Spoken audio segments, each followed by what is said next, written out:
thank Professor Manier for this nice introduction. It's a great pleasure to be back in Torino. I've been here many times already since a long time. I actually have met, even though somewhat tangentially, Professor Regge when I first started coming here. I was too shy to really talk to him, but I was in seminars with him, and even that was very impressive to see him in action there. I also enjoy coming to Torino for inspiration. I mean, I'm from the Netherlands, so the landscape has a little bit more altitude differentiation here in the Piedmontese mountains than in the Netherlands. Also, the streets are grander. This is a typical Dutch street, a typical Torinese street.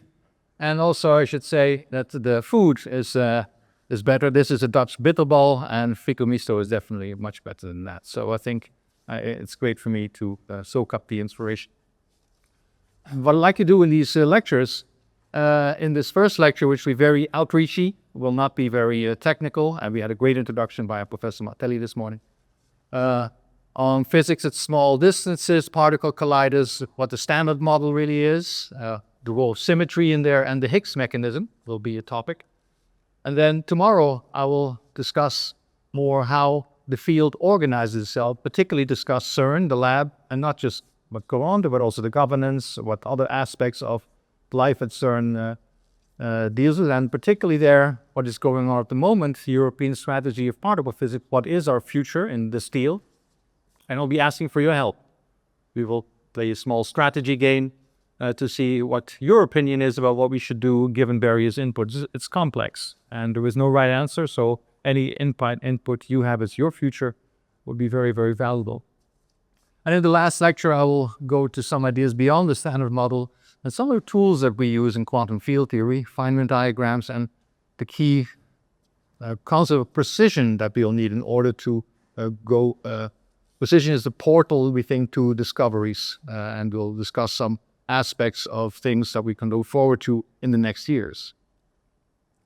So I appreciate very much the introduction of Professor Martelli this morning to put our field in context. And indeed, physics as a whole is a scientific study of matter and its fundamental constituents, etc. You can read it here. This is the Wikipedia entry. If you look at the dictionary entry, it is a scientific study of matter and energy in effect. They have at each other. And if you ask a question to ChatGPT, you get this answer. The physics is a study of matter and the fundamental forces of nature aiming to understand how the universe behaves. Can you make it even shorter? Physics is a study of how the universe works. So I think that's really, appropriate for these lectures, but also for the topic of this school. So we first learned physics in high school. It really is physics at the human scale. This may bring back some bad memories for you, but we all have to, we all go through these things learning classical mechanics. This is a nice example, Newton's cradle. You've all played with this, no doubt, and it teaches you about conservation and momentum.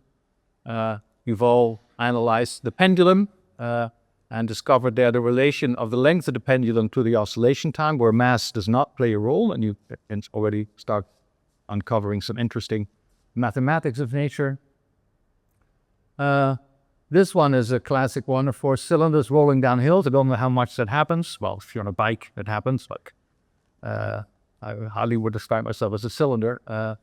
But there you learn about angular momentum and inertia, and this is always an extra level of understanding on top of the classical motion. And of course, rockets is a favorite tool of classical mechanics, where you learn about acceleration and also overcoming Earth's gravity, and you have to learn how to add up all the forces and analyze the problems that way. So that's all physics at a human scale that provides us also with intuition. We can imagine ourselves rolling down a hill or sitting in a rocket, at least. Whether you do it is another thing. But our curiosity has over the course of history driven us away from our everyday world, which we need in order to master our direct environment, to more extreme regimes where we can not so rely on our intuition. So we have to understand what happens if you go to the extremely fast. And then you have to deal with radiation and particles, or the extremely small, where you have to deal with atoms and particles again. only extremely heavy, as we'll hear from Professor Martelli on black holes, or extremely large, from the universe as a whole. So in these extremes, our intuition may not help us. In fact, they may be in the way. We had a discussion also, this may be sending us in a direction that the path's not correct. We have to be patient and allow us to extend our intuition to regions where it wasn't before and build new intuition. Quantum mechanics is a very good example of that. So let's look at a few examples here. So life at extreme velocity. Here's the speed of light, and here is a cartoon of a boy. I say boy because that's shorts on. Sending a light signal from a flashlight and traveling himself in a rather spartanly furnished train car, and the person here measuring this think, well, obviously if intuition was right, the velocity of light would be the velocity of the light leaving the flashlight plus the velocity of the train. That would be the normal thing, and that's also what works at low speeds, but it does not work at these speeds. This speed is still, also for her, this value is always the same. And this was a result from a null experiment, basically by Michelson and Morley, the fact that this slide is always it, and led Einstein to really re-examine the whole edifice of classical mechanics and how things work.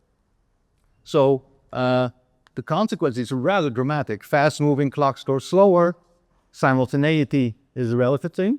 What one observer says these two things happen at the same time. Another observer that moves with respect to the first observer said no, actually one happened before the other. We also saw this more in space and time when you consider they're really more intertwined, and we talk about space-time, so space and time together in a four-dimensional space. And of course this most famous equation in physics, which shows that mass is condensed energy. We come back to the issue of mass later. And this is not just theory. We actually use this on a daily level. The muon, this is a heavy particle of the electron. There's only about a microsecond, and often produced by cosmic rays hitting the upper atmosphere. And if it only would live 10 to the minus 6 seconds, as it would at rest, we would never see them here. It's too far a distance, they would have decayed. But their life is prolonged by Einstein, by these, in fact, this is the equation. You see if V, it gets near C, then this denominator is much smaller than 1, and tau, the intrinsic lifetime, divided by a small number, much smaller one, leads to a much larger number.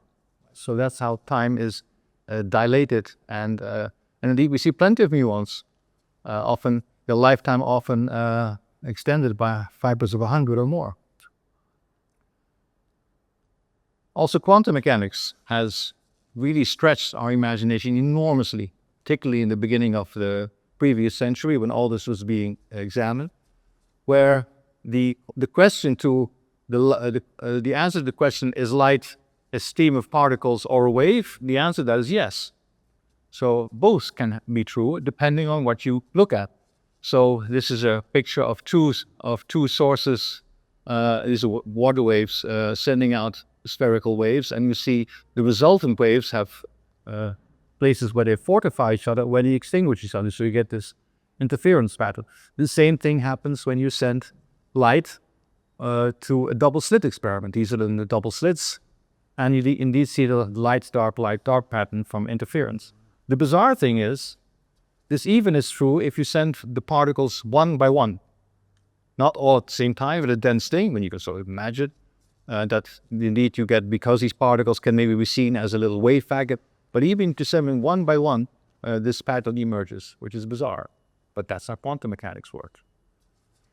So, and not just light interferes, also particles. So all these things have both particle and wave characteristics. So this is a picture that's a little movie that CERN made. So let's see, oops. Can we, maybe I still get steep. Focus works. It works not being projected. Yeah. This is a voyage from our human scale to the tiniest scale through a strand of hair. And you see at the bottom here, you see the the distance scales that we're descending to. So this is 100 micrometers. This is the hair thickness.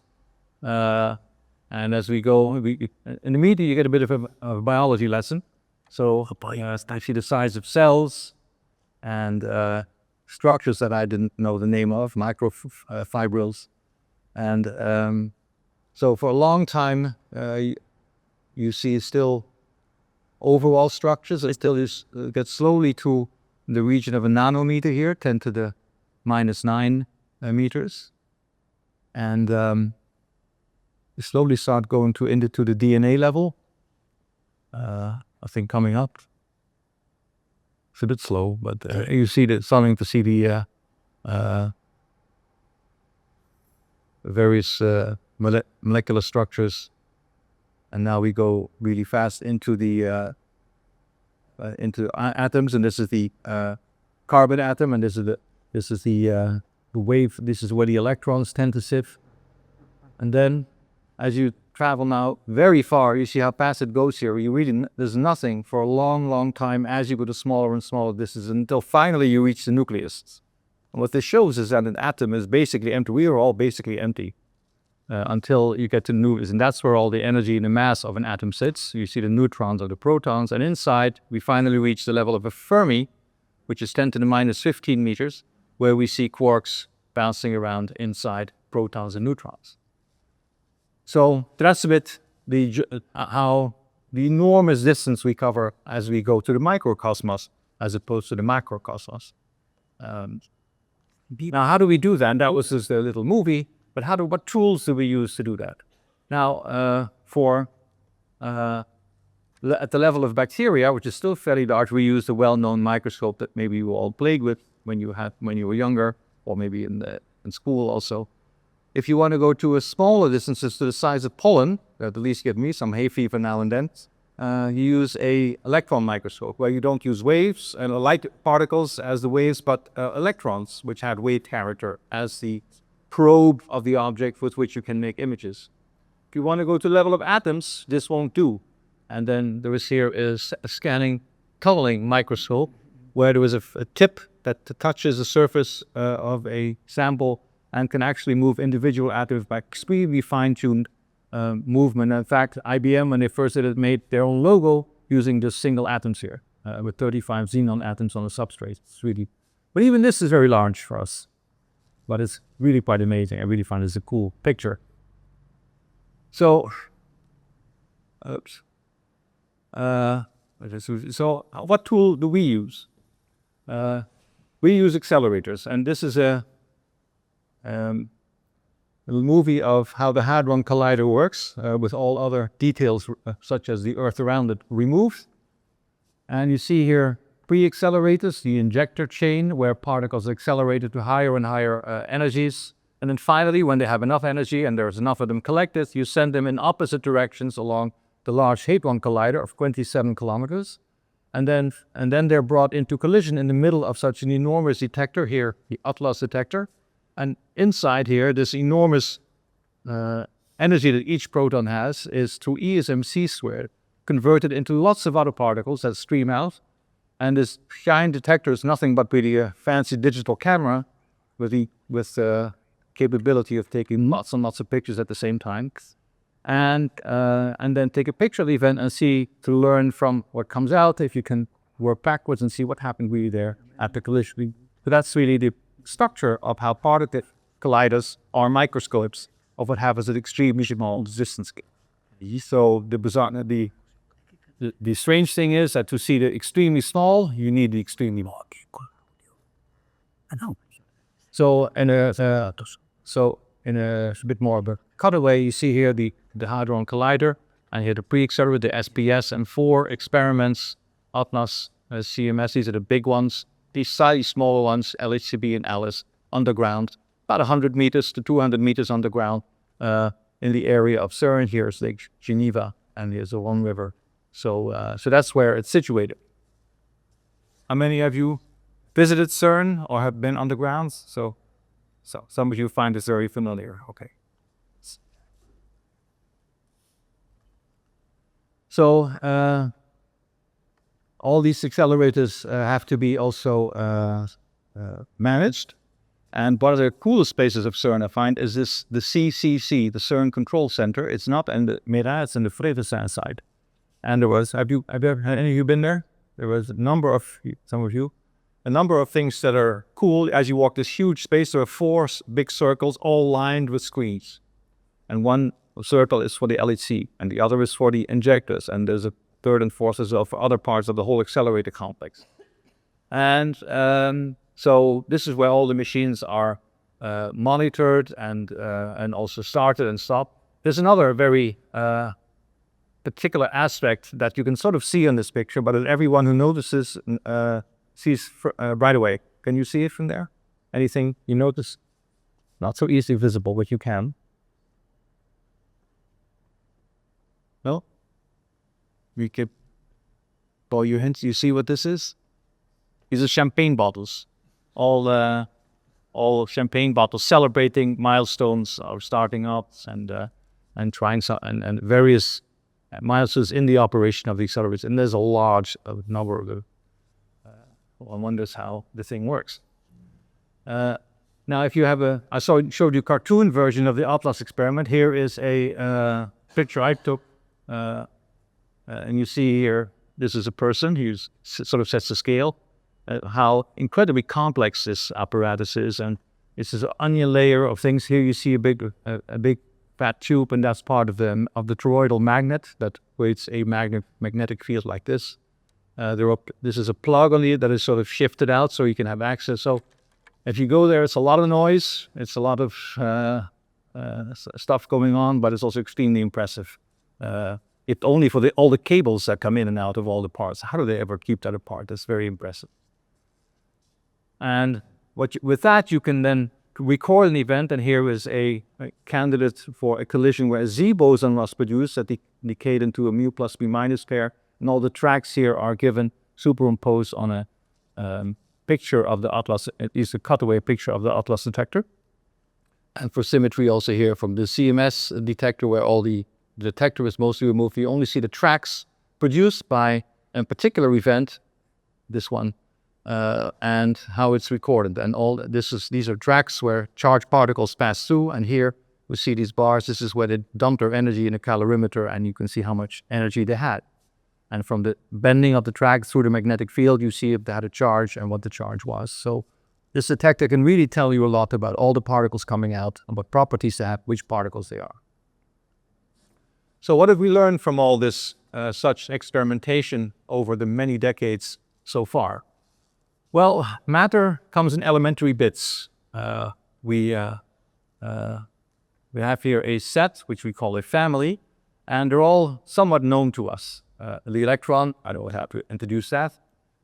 And it has a partner, the electron neutrino, and that comes particularly from the sun. The sun produces lots of electron neutrinos in the processes that make it burn. And through my thumb here, for example, about 10 to the 15, 10 to the 12, I think, pass through this thumb alone per second from the sun. Thankfully, these things hardly interact. A solar level and a neutrino can pass through a light year of lead without interacting. Or 80 billion Earths stacked one next to each other, and a neutrino passes through. So they really interact very rarely. But occasionally they do, and we're still doing physics with them.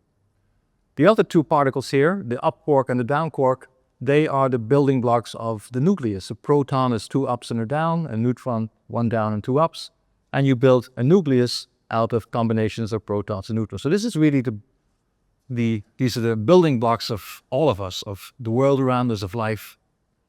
And that's beautiful, this little set. Turns out there were 2 more of these.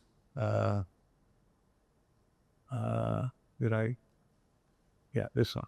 So there was also, I should say, besides that, also all these particles have their antiparticles. This is the anti-electron, also known as the positron, the anti-electron neutrino, anti-up quark, anti-down quark.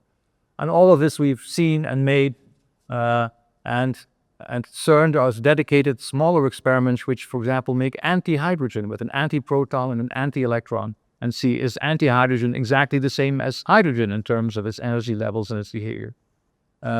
This is a comment this is a slide that's somewhat older. Does anyone remember what this comment refers to? Maybe right now, not some. You do. Yeah. This is this book and movie Angels and Demons by Dan Brown, where a scientist in CERN's basement made a whole bunch of antimatter and tried to blow up the Vatican. That did not happen. So there were two more families, muon, mu, neutrino, charm, and strange. That's the second family. And then an even heavier third family, tau, neutrino, top and bottom quark, and also the anti-version. Now, one question you may really have, why not 4? Why not 5? Good question. We don't know. There are reasons why we would like at least 3, but it's not clear why we would not want 4 or 5. This is what we've seen. Oops, I should not press this hard. So, that was matter. These were particles that we know, but matter must interact through forces.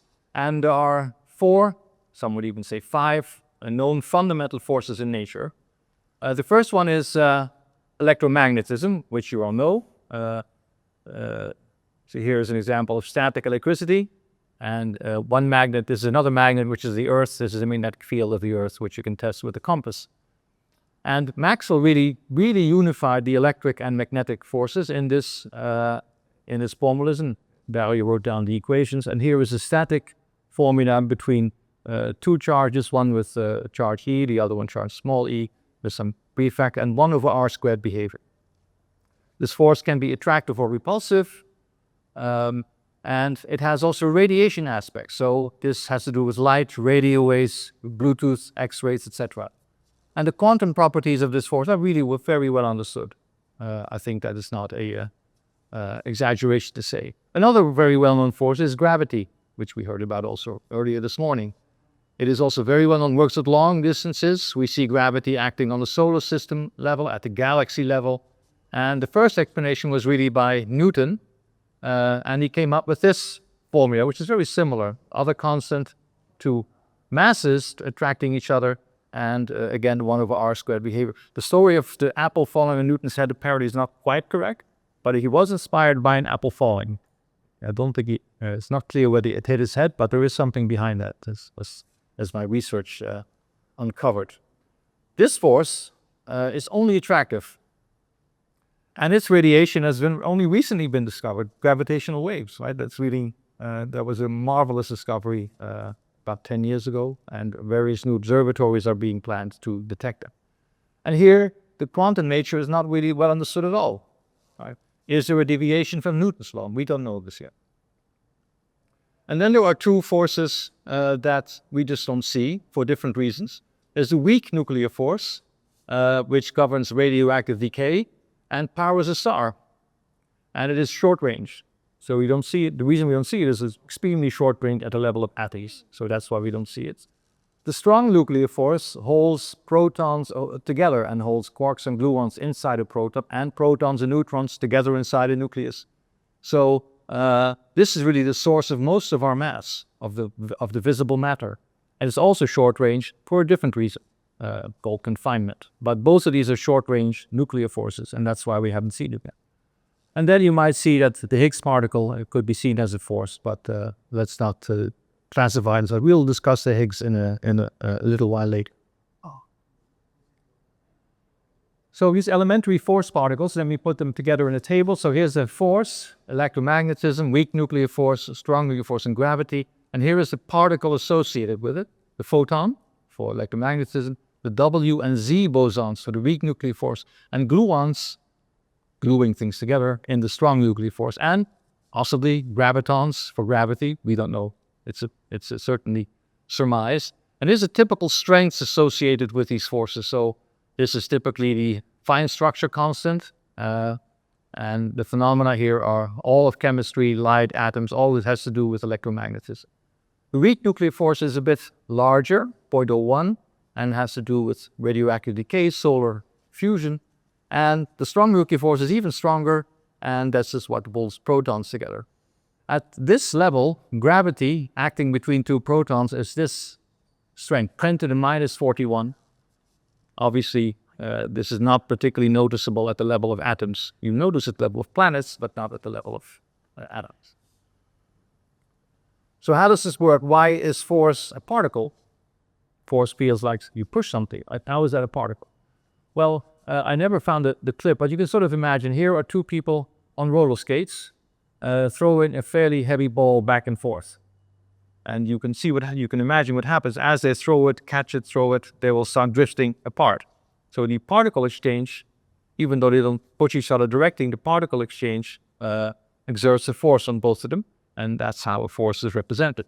And that's how it works in quantum mechanics as well. Oops.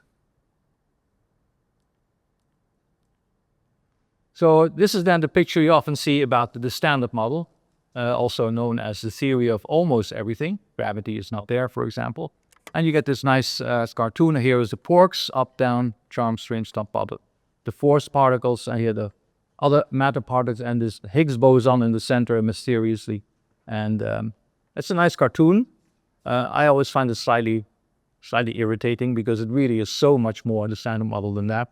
The picture's nice, but it's you need to also know what drives, what interacts, what makes these particles interact.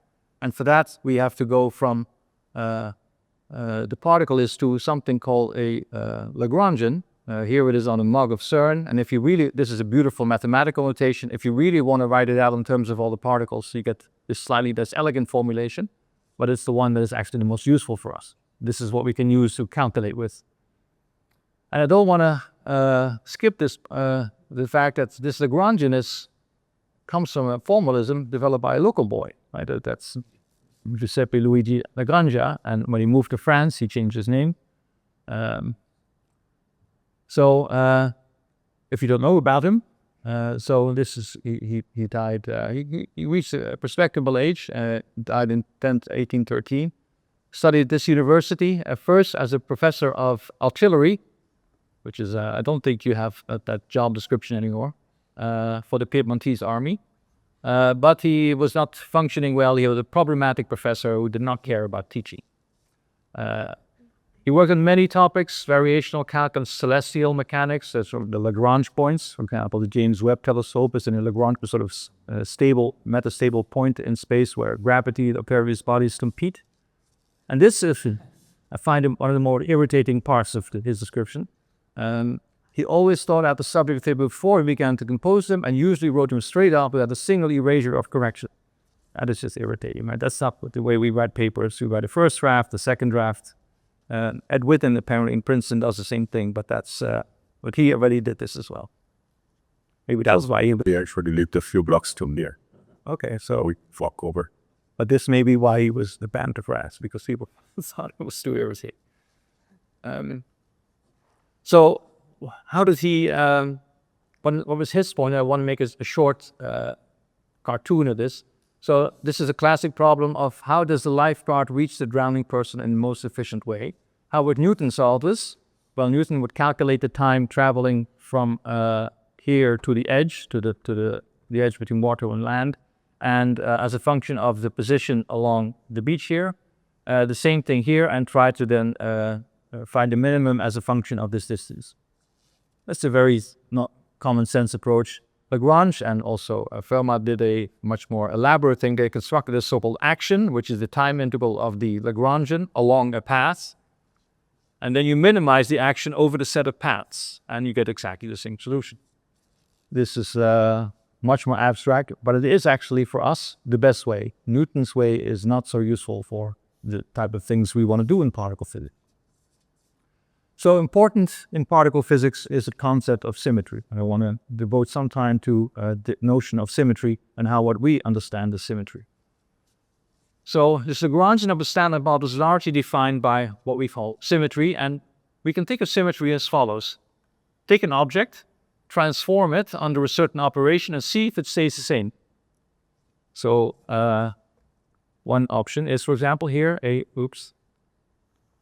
but you saw there was a sphere. It goes over to the next slide too quickly. So a sphere, this is quite sensitive. The sphere is obviously, that was just there, symmetric under the set of all possible rotations around its center. You cannot tell the difference if someone had, when you left the room, rotated the sphere. So once you have that notion of symmetry, transform something and see what it looks like after rotating it or doing some other operation, then you can sort of discuss also what the levels of symmetry are. For ellipsoid is still quite symmetric, but it's less symmetry than a sphere. You can sort of see if it has been rotated, if the sharp ends have been rotated. A cube is also quite symmetric, but less than ellipsoid. Only if you rotate it over 90 angles can you not tell the difference. So still symmetric, but just less. And then there is also things that have no symmetry at all. So in the standard model, there are lots of symmetries, and I want to give you a sense of what they... Oops.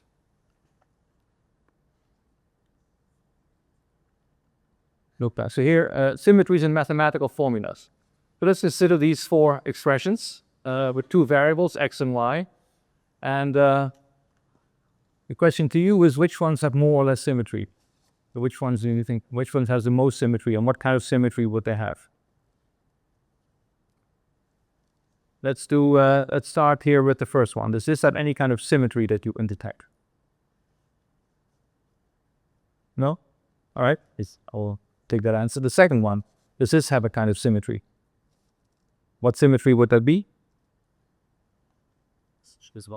X and Y. Sorry?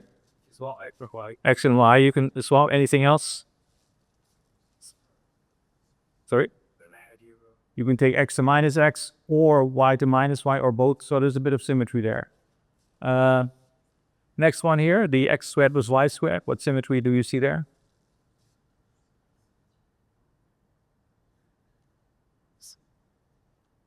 There's more symmetry because now you can rotate, right? You can rotate x squared plus y squared is a sort of a circle, and you can rotate x goes to x cosine theta minus y sine theta, etc., and you can rotate it. So, and this one has also symmetry, but a bit less than this because you can rotate, but you get a minus sign. So there's different kinds of symmetry in different mathematical expressions. And such expressions actually occur in the standard model Lagrangian. For example, there's this term here in the standard model Lagrangian. There's this constant here in front, g times v. We'll come back to later what it is. And then here there are terms, z naught squared minus z3. And this is really the mass term of a z boson. You see indeed structures like this appearing here. So that kind of symmetry is what dictates the symmetry in the standard model. And another beautiful one is Dirac's prediction of the anti-electron, the positron. He was looking for a relativistic equation for spin 1/2 particles and could only come up with a 4x4 matrix, whereas the electron was only described by a spin up, spin down, a two-component vector pole spinner actually. So this required that something else had to happen there, and first it was thought to be a proton, but that didn't work because it all has to have the same mass. So the only option here was that this is the anti-electron, the positron, sitting in the same vector rotated by this equation. And indeed, this anti-electron was found. So this mathematical symmetry predicted upon. And that was really a triumph of mathematics to predict a particle like this. So we have now the building blocks of the standard model. We have elementary matter, elementary force, and a mathematical blueprint built on symmetry. And instead of particles, we use fields to describe this Lagrangian, that is the building block of the standard model. So fields are quantities that depend on space-time coordinates, space and time, and the well-known fields, gravitational fields, the Earth magnetic field. But at the small level, at the standard model level, there were also particles having their own field. So the electron has a field, the up quark has a field, etc. And particles can be seen as field pulses. And here perhaps is an interesting question that I can ask you, because we once had a seminar by Frank Wilczek, Nobel Prize winner, and he asked, what is the most fundamental aspect of quantum field theory? And his answer was the fact that there is one electron field throughout the universe, so that electrons in different places are excitations of the same field, and that's why they're identical.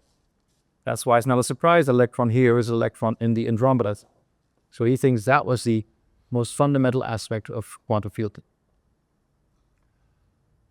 Now, symmetry is not just an abstract thing, it actually leads to including force in your model. So the electron field actually, as it lives throughout space-time, is not just a number.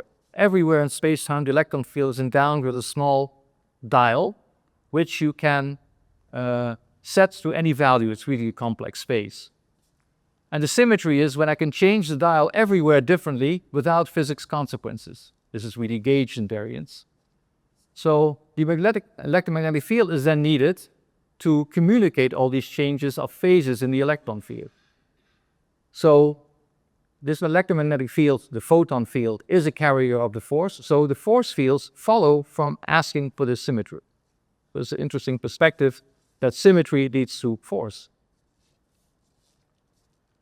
Now, we have the Lagrangian, we have the standard model in terms of all its fields, and we will have calculational rules that I'll get back to in the last lecture.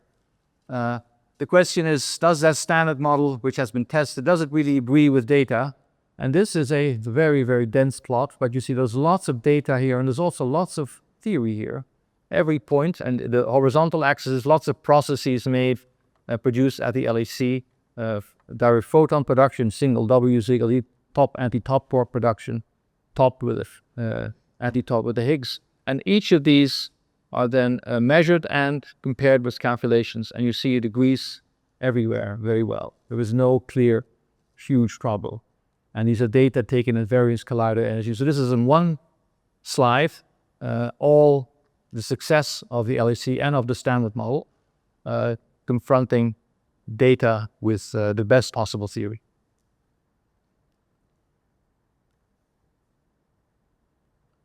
Oops. So it's a story so far then.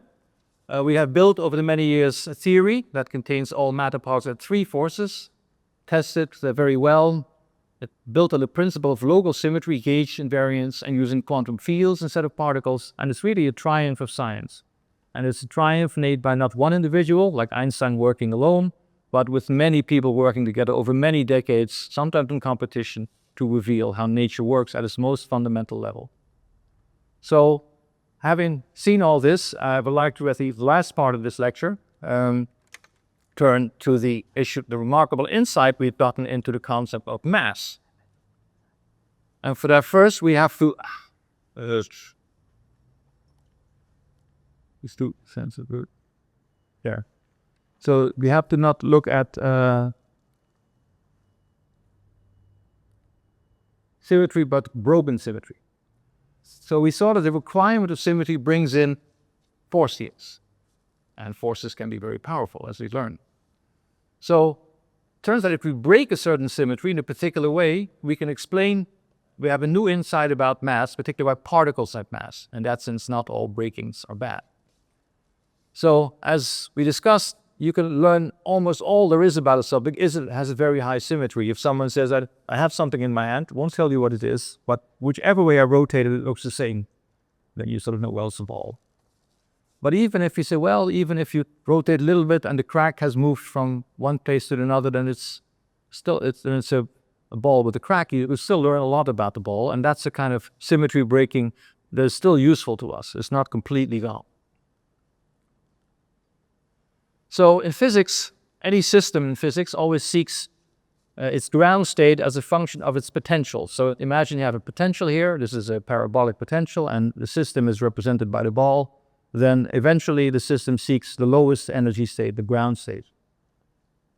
Ball in a container, for example, or if you have a disturbance in a pond, in the end, this wave will smooth out and you have a perfectly flat pond surface, and that's again the ground state. Oops, I should really...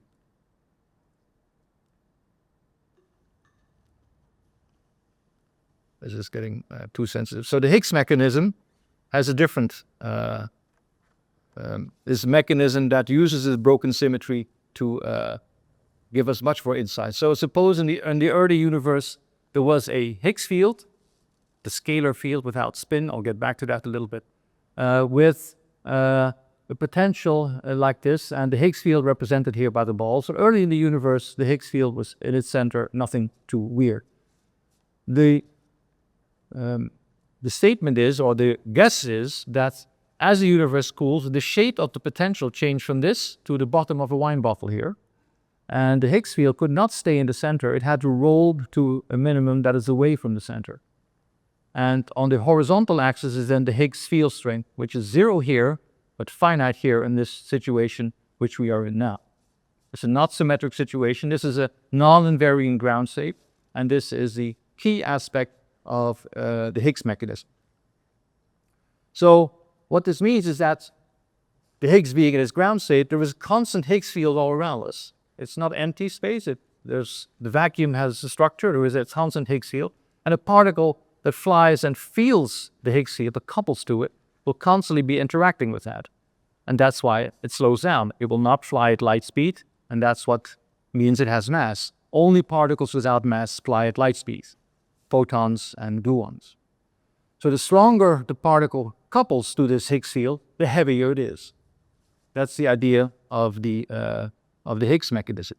And it comes because there is a background Higgs field all around us, thanks to the shape of that potential, which is an input to the standard model. We have not detected that, but we posit that.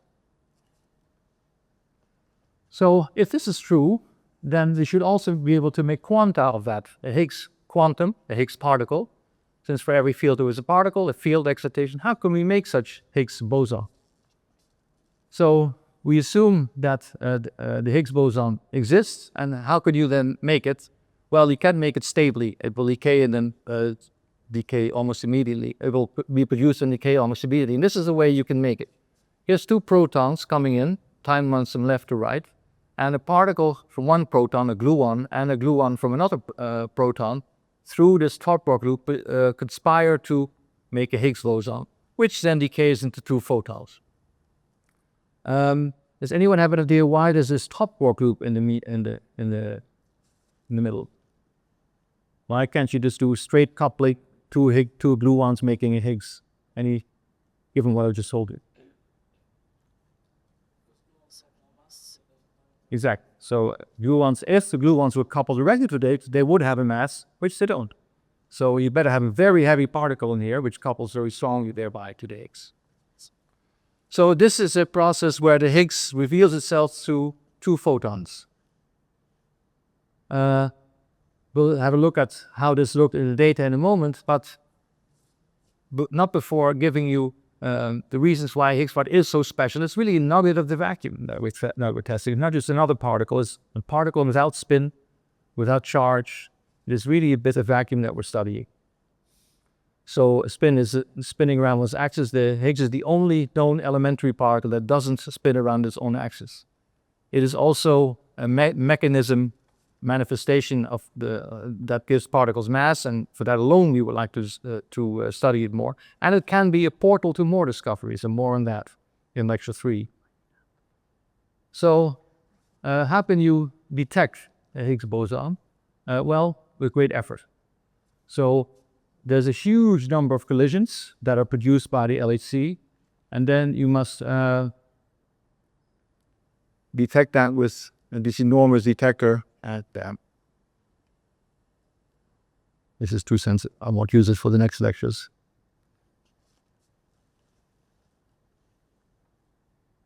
Anyway, so you need to search for a needle in it out of a million haystacks. That's how much background signal we have to remove in order to see the Higgs. So what I'd like to, this is a nice little movie that shows how the Higgs was discovered by the Atlas experiment. And the date here is 2011. And they were running at 70 eV collisions. And what you will see is how the data build up. And on the horizontal axis is the combined mass of the 2 photons into which the Higgs presumably decayed. Now, most of the time you will see 2 photons that will just be from some other process, but occasionally it will be from a Higgs. But let's see how this looks. And you see at the top, you see time progressing. You see the data being collected. And nothing happening yet. So we now have reached 2012. And now they stopped data taking in December. And you see here now, after all these data, you see a little bump has here appeared as a deviation from this line. Right? This line here is the background, and the bump is the signal above the background, and it's at a mass of about 125 GeV. So that was the first signal that there is something there. In fact, that was enough for discovery. But there's another way you could think of making a Higgs, and that has to be tested. Here's again the opening process, 2 blue ones via top or tube making a Higgs. But the Higgs could decay into 2 Z bosons, which are heavy as well. And then each of those could decay into electron, positron, or muon, mu minus and a mu plus. This is a 4-lepton final state. And let's see if something shows up there. So this is from the CMS experiment, also increasing data, and there's nothing going on here on the horizon. This is the mass of the 4-lepton final state. And you'll see a few peaks. This is the Z boson peak itself, nothing. So this is the color band underneath. This is what we know already before we had the Higgs. And this is also known. This is mostly ZZ and Z gamma production. And this is the Z boson itself. And there is this extra peak here that we did not predict if we did not assume the Higgs. And indeed, it's again precisely at 125, 126 GeV. So these are 2 different signals producing a peak at exactly the same mass in different final states. And that's beautiful confirmation that there is something there. Right? It's not just a fluke, different experiments in different final states. So this is how the Higgs was discovered.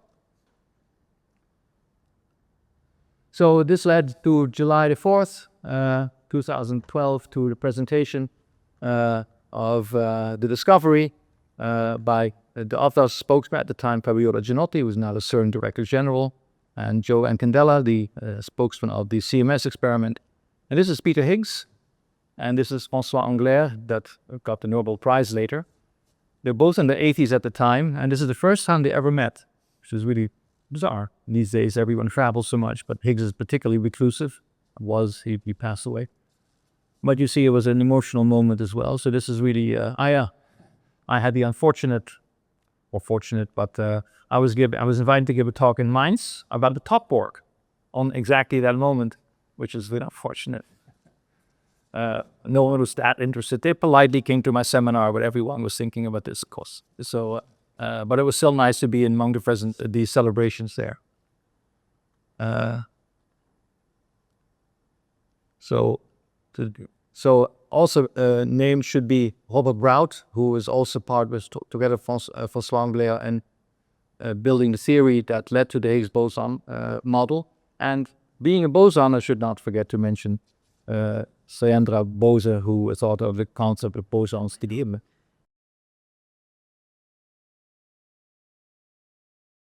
So these were the titles of the 2 papers in the 1964. So it took that long from these predictions to discover these particles. And it was the end of an era where indeed the mass was already discovered with quite good accuracy. And it was then quickly established that it does look like a standard model Higgs. Finally, I'd like to conclude with some notion about the concept of mass, and that the Higgs mechanism has taught us. So you all know this equation, where mass is seen as a measure of inertia. How hard is it to accelerate the mass given a certain force? We've also seen mass as a gravitational charge, as an attractive force between 2 massive bodies.